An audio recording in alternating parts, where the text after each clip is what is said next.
রাগে ফারহানের মাথা ফেটে যাচ্ছে। শুধুমাত্র সাহেবার মা বলে পার পেয়ে গেল, না হলে আজ শাহিরা বেগমের সাথে কি হতো তা আল্লাহ ছাড়া কেউ জানে না। শাহিরা বেগমও রেগে গেছেন। ফারহানকে তার অপছন্দ তা নয়, কিন্তু ওই দিন লিসার করা অপমান শাহিরা বেগমকে অনেক বেশি আঘাত করেছে। তাই সে ফারহানকে শর্তে বেঁধে দিয়ে কোনো রকম ওখান থেকে বেরিয়ে এসেছে। না হলে ফারহানের সাথে সাহেবার বিয়েটা হয়েই যেত। এত অপমানের পর মেয়ে বিয়ে দেওয়ার প্রশ্নই আসে না। সাহেবাকে 7-5 বুঝিয়ে সামলে রেখেছে। ভালোই ভালোই বিয়েটা হয়ে গেলেই ঝামেলা চুকে যেত। কিন্তু এখন ফারহান সব জেনে গিয়েছে। শাহিরা বেগম মাথা কাজ করছে না। সব কিছু এভাবে এলোমেলো হয়ে যাবে সে কল্পনাও করেনি। সাহেবা এখনও এসবের কিছুই জানে না। সব কিছু জানলে সাহেবাকে সামলানো মুশকিল হয়ে যাবে। চিন্তায় শাহিরা বেগমের মাথা ভৌ ভৌ করছে। ফারহান ফোন কেটে দিয়েছে অনেকক্ষণ। শাহিরা বেগম এখনও একই জায়গায় থম মেরে বসে আছে। কলিং বেলের আওয়াজে ধ্যান ভাঙল তার। আশেপাশে তাকিয়ে শোয়েবকে খোঁজার চেষ্টা করল। কাউকে চোখে না পড়াই নিজেই গেল দরজা খুলতে। দরজা খুলে শাহিরা বেগমের চোখ বড় বড় হয়ে গেল। দরজার বাইরে ফাইসা আর ফরহাদ দাঁড়িয়ে আছে হাসি মুখে। আরে আন্টি, ভিতরে তো আসতে দিন, হাত ব্যথা হয়ে গেল। বড় বড় শপিং ব্যাগ হাতে শাহিরা বেগমের পাশ কাটিয়ে ভেতরে চলে গেল ফাইসার পিছু পিছু ফরহাদও চলে এলো ভেতরে। শাহিরা বেগম এখনও থম মেরে দরজার পাশেই দাঁড়িয়ে আছে। আজ শুধু তার অবাক হওয়ার দিন। একে একে ডালা এসে ড্রয়িং রুমে ভরে গেল মুহূর্তের মধ্যে। এখন কি হচ্ছে এসব? সাহেবা বেগম অবাক হয়ে জানতে চাইল। ফাইসা ততক্ষণে সোফায় গা এলিয়ে দিয়েছে। শাহিরা বেগমের কথার জবাব না দিয়ে ফাইসা সাহেবাকে ডাকতে লাগলো। আরে আরে, ওকে ডাকছো কেন? না মানে আন্টি, সাহেবাকে দেখছি না তো, তাই ডাকছিলাম। এত কিছুর আয়োজন তো ওর জন্যই। তা আন্টি, সাহেবা কি জানে আজ তার আক্ত হচ্ছে? ফাইসার কথা শুনে ফরহাদ মিটমিট করে হাসতে লাগলো।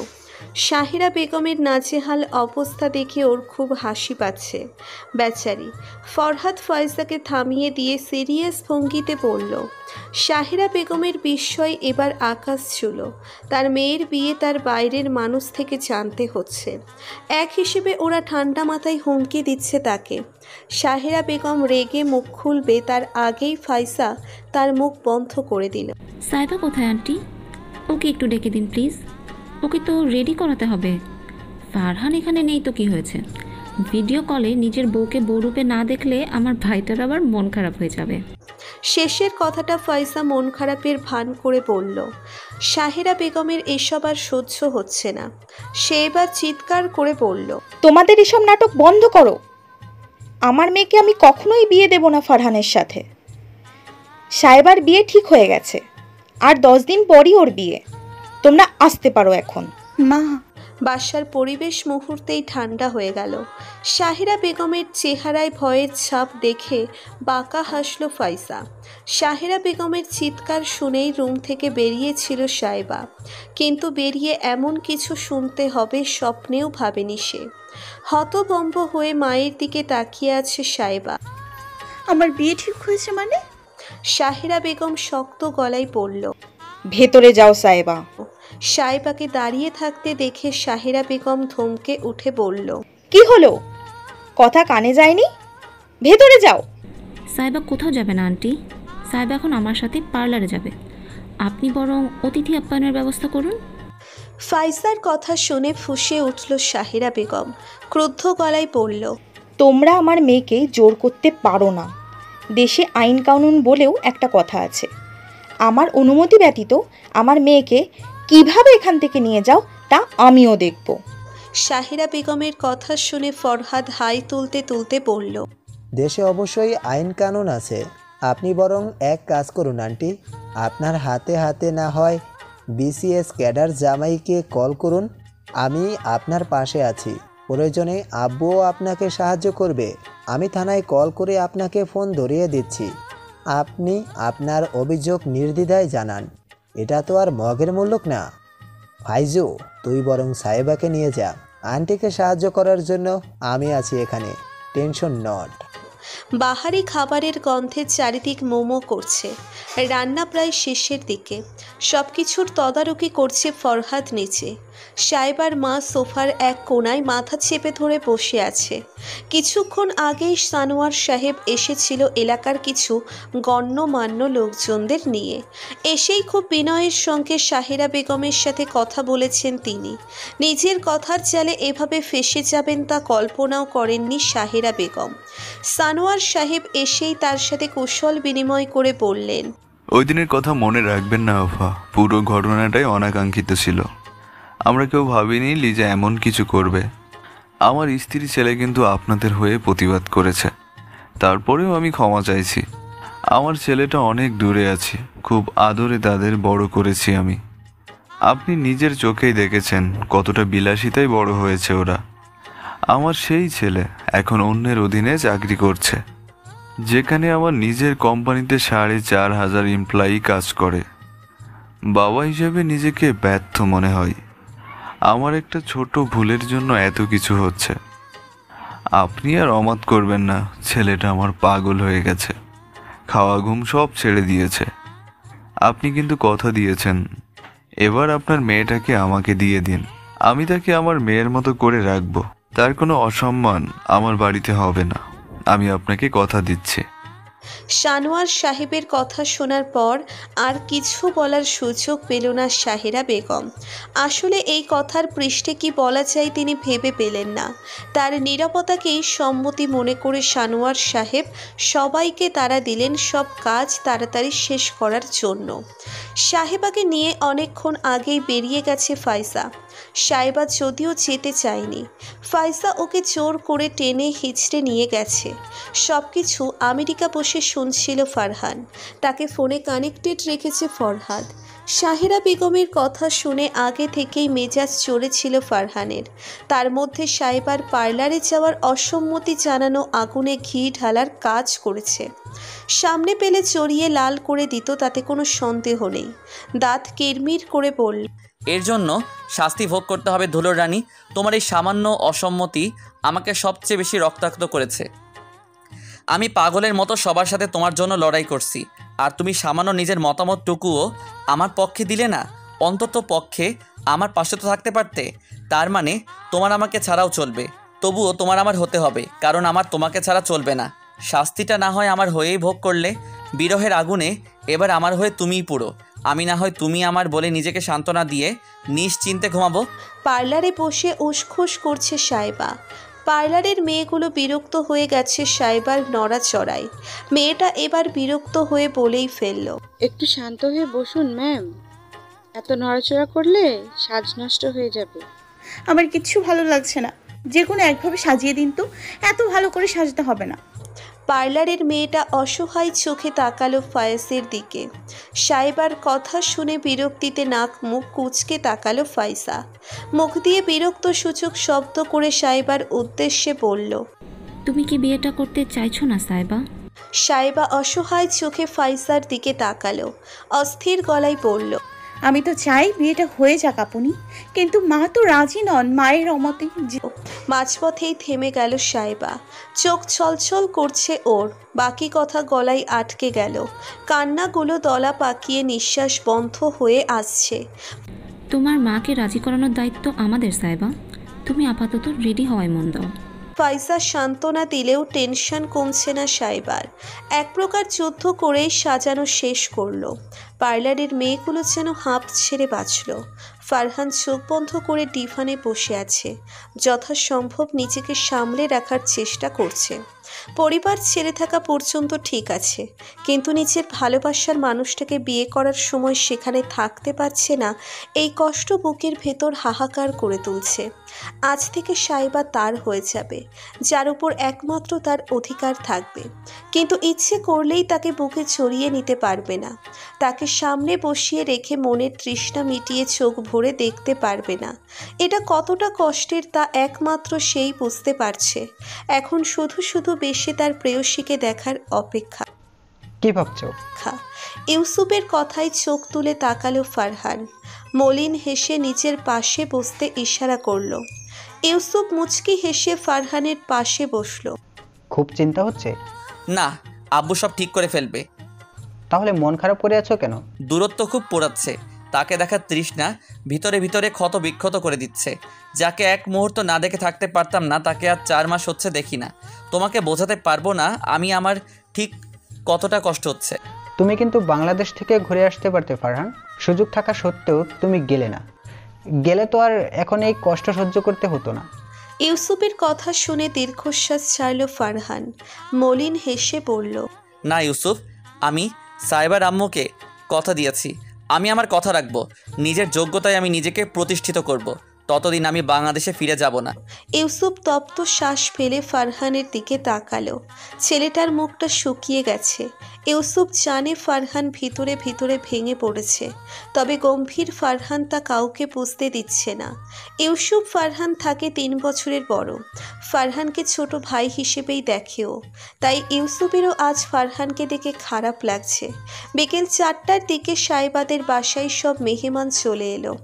সাহেবাকে আনা হয়েছে আধা ঘন্টা আগে। শাহিরা বেগম নীরব সম্মতি দিলেও গুম হয়ে আছে।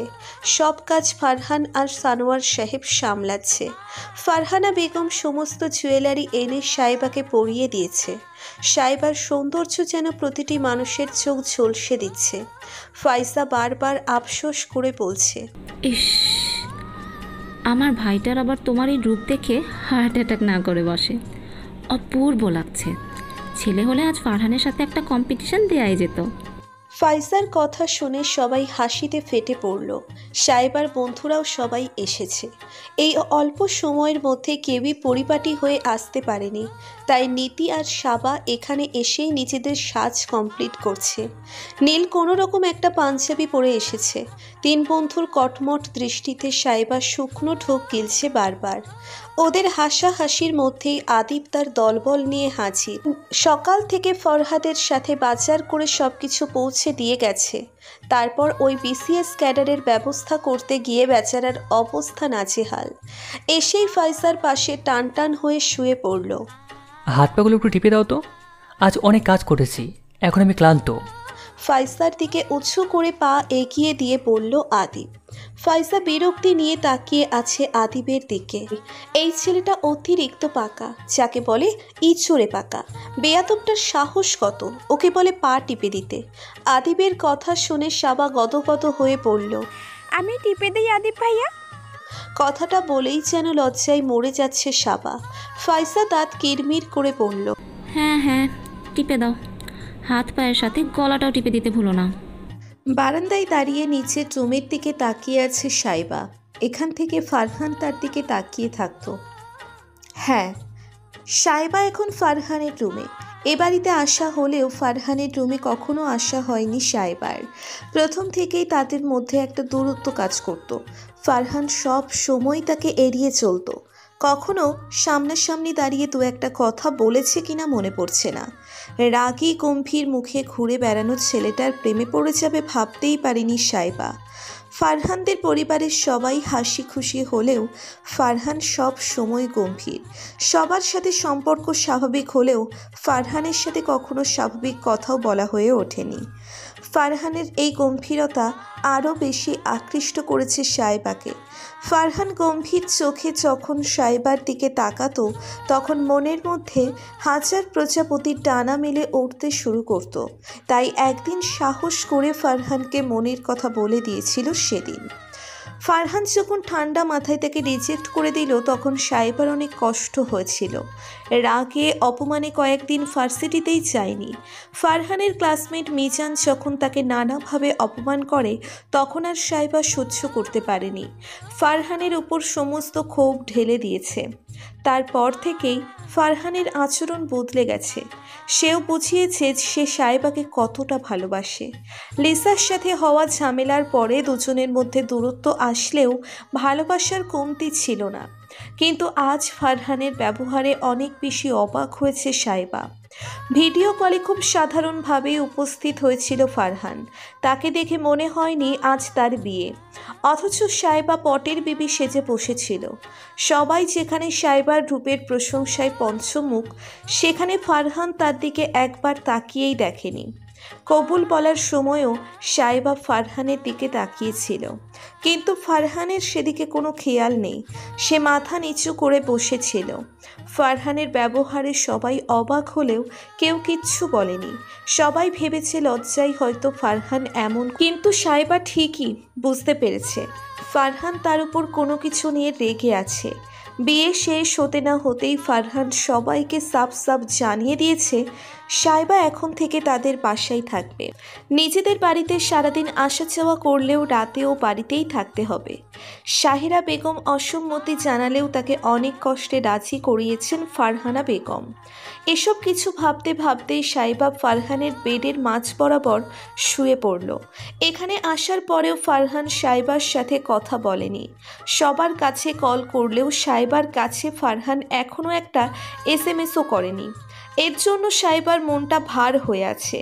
সাইবা মনে মনে ভেবে নিয়েছে ফারহান হয়তো রাতে তাকে কল করবে, কিন্তু মাঝরাত হয়ে যাওয়ার পরেও যখন ফারহান কল করলো না, তখন সাইবার মন খারাপের মেঘলা আকাশে বৃষ্টি হয়ে ঝরতে শুরু করলো। বিছানার উপর সাইবার শরীরের হালকা কাঁপুনি দেখে ফারহান বুঝতে পারছে সাইবা কাঁদছে। ল্যাপটপের স্ক্রিনে পেয়সীর কান্নারত আদরে মুখের উপর হালকা স্পর্শ করল ফারহান। সাইবার মোহনীয় রূপে ফারহানের পাগল হওয়ার অবস্থা। বধূ বেশি সাইবাকে কল্পনার থেকেও বেশি সুন্দর লাগছিল।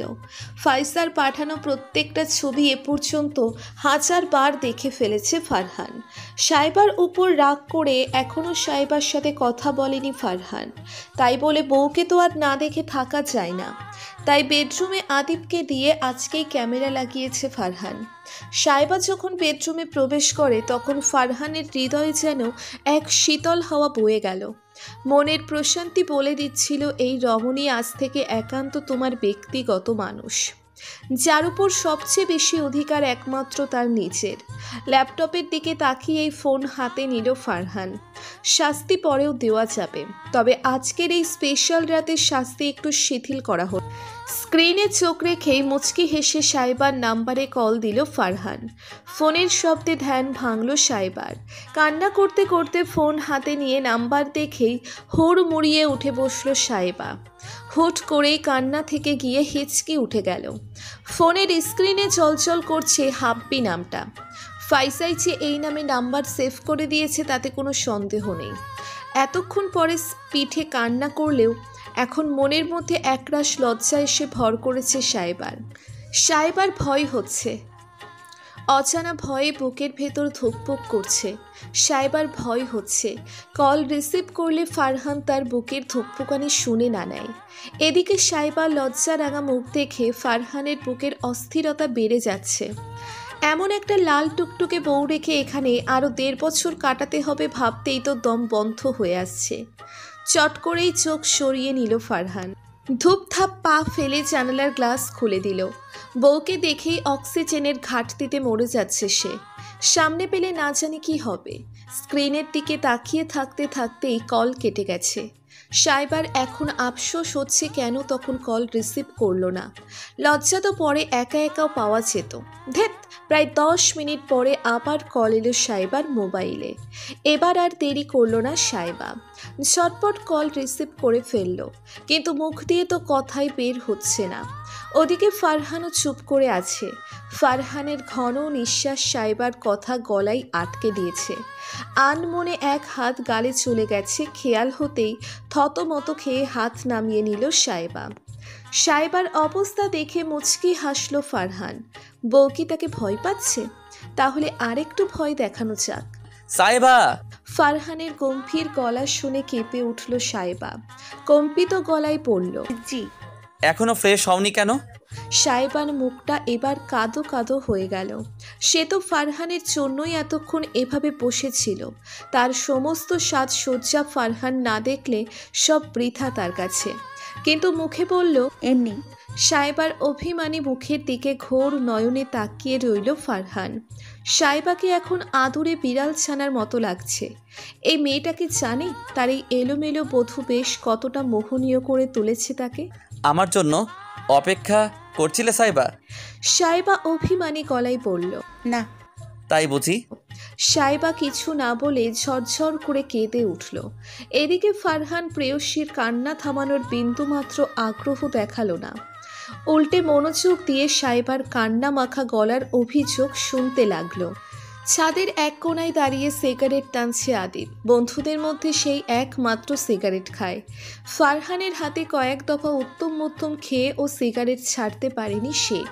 কারোর পায়ের শব্দ শুনে সিগারেট পা দিয়ে পিষে নিভিয়ে ফেলল সে। তুমি এখানে কি করছো আদিব? ফাইসার গলা শুনে হাসি হাসি মুখ করে ঘুরে তাকালো ফাইসার দিকে। ফাইসার পা থেকে মাথা পর্যন্ত দেখে নিয়ে দুষ্টু হাসল আদিব। ন্যাকামি গলায় পড়ল, তোমার জন্য অপেক্ষা করছিলাম সোনা, আসো একসাথে চাঁদ দেখি। দাঁড়িয়ে রইলি কেন, আসো আসো। আদিবের কথা শুনে দাঁত কিরমির করে তাকালো ফাইসা, মুখে বলল, অসভ্য। তুমি আমার ভালোবাসাটা বুঝলা না। চুপ করো বেয়াদব ছেলে, আমি ফারহানের বড় বোন, সে খেয়াল আছে তোমার? আজ থেকে আমাকে আপু বলে ডাকবে, আর একবার যদি আমার সাথে এসব উল্টাপাল্টা কথা বলতে শুনেছি তাহলে থাপ্পড় দিয়ে দাঁত ফেলে দিব। ফাইসার রাগী গলা শুনেও কোনো ভাবাবেগ হলো না আদিবের। চেহারায় দুঃখী দুঃখী ভাব এনে পড়ল, দাঁত ফেলো বা হাত পা ভাঙো, আমি তোমার পিছু ছাড়ছি না। বিয়ে তো আমি তোমাকেই করব। সবার কপাল তো আর শান্ত ভদ্র বউ থাকে না। আমার কপালে না হয় জামাই পেটানো বউ থাকলো। বিয়ের পর তারাতে মার খেয়ে তার হাসপাতালে ভর্তি হব, তার সেবা যত্নে সুস্থ হয়ে আবার মার খাবো, প্রস্তুতি নিয়ে বাসায় যাব। সবার কপালে তো আর বউয়েরা তো জুটল না। আদিবের দুঃখ দুঃখ গলায় বলা কথা শুনে চোয়াল ঝুলে গেল ফাইসার। মনে মনে সেও দুঃখ করে বলল, আহা, আদিবের বউটা আসলেই ভয়ঙ্কর।